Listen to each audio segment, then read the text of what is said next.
Well, it gives me great pleasure to announce today the launch of the Shooting Hoops Foundation, which is the first of its kind for the Adelaide 36ers. We will put into this program our significant community endeavours, which include the 36ers Academy, the High Performance Program, and our X-Venture Alliance. And all of those programs will be targeted at community enrichment. One of the things that the 36ers that we've striven for is to create off-court excellence as well as on-court excellence, and to play our role in the community helping to enrich lives. And so this is the first of its kind for our club, a dedicated not-for-profit vehicle which will help fund these crucial programs in our community. From an educational perspective, the Shooting Hoops Foundation will be built around 5 key pillars: health and well-being, leadership and resilience, science and mathematics, culture and social inclusion, and development and high performance. And so collectively, these will become an extraordinary, we think, way in which we can benefit our community that supports our club so magnificently. I'd also like to thank Minister Blair Boyer for his support, and for the entire government for their support of the club over the past several years, which has been magnificent, and we couldn't do the Shooting Hoops initiative without them. So with that, I'll hand over to Minister Blair Boyer. Thank you very much, Grant. It is always a pleasure to be here doing things with the Adelaide 36ers, and here today also with students from Woodville High School as well.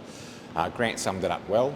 As someone who spent every recess and lunchtime shooting a basketball through primary school and high school, I know how important it is to give kids those opportunities, but I know how effective it is to partner with organisations like the Adelaide 36ers and through sport to offer all those other kind of experiences and skills around resilience and leadership that Grant just spoke about, and that's what is being offered through this program here. And I was very pleased that the government could come on board to the tune of about $118,000 to help this get up and running.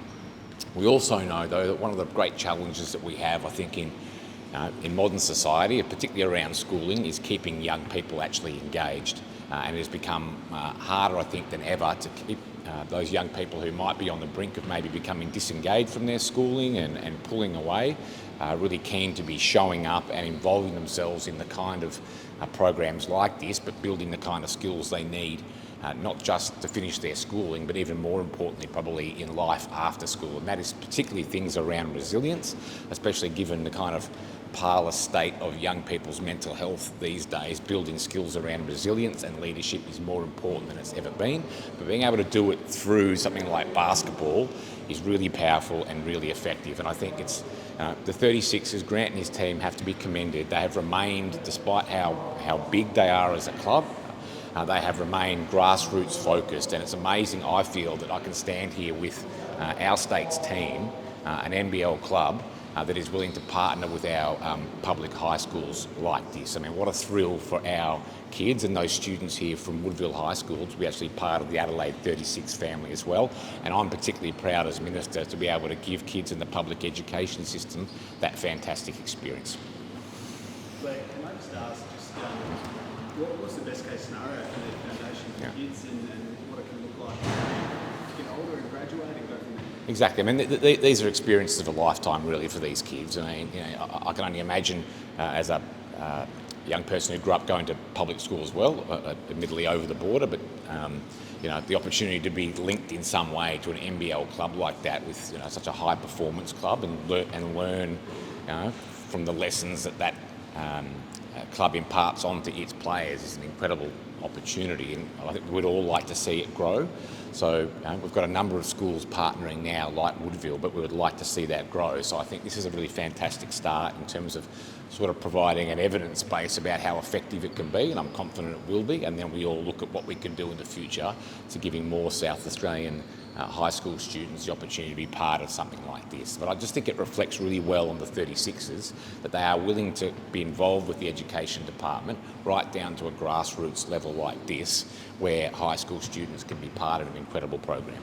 Just on a related but slightly different topic, there's a report about concussions saying that school children should be sidelined about 21 days after they get them. Is that something that you endorse, or can you Yeah, I mean, we're looking at that news today. Obviously, it's a really moving space. We've seen, following particularly AFL and the way the rules have changed over time. And I mean, I remember playing junior footy in under 14, going for a smother, getting the ball in the head, and there was no real concussion rules after. I just sat on the bench for the rest of the game in a bit of a daze, and then went home and just hoped it would be okay a couple of days later. But we see these horrible stories now around the long-term trauma of people who've had multiple concussions, and I think it's important on this that we follow the science and the medical advice, and that's what we'll do. So we'll look at it closely and see if we need to make any changes in terms of how we operate school sport around that.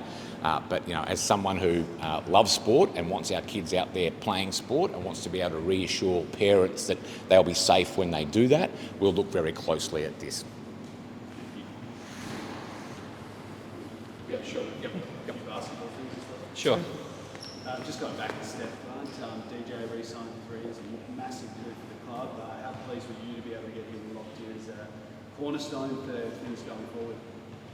I think re-signing DJ Vasiljevic was a great day for the club. He combines extraordinary personal qualities, leadership, tenacity, commitment, with obviously extraordinary basketball skills. So he's exactly the kind of player we want to take us into the future. Grant, just in terms of Scott Ninnis in his future, and DJ was very, very vocal in his support. Where does it, I suppose, sit right now in head coaching role and filling it out?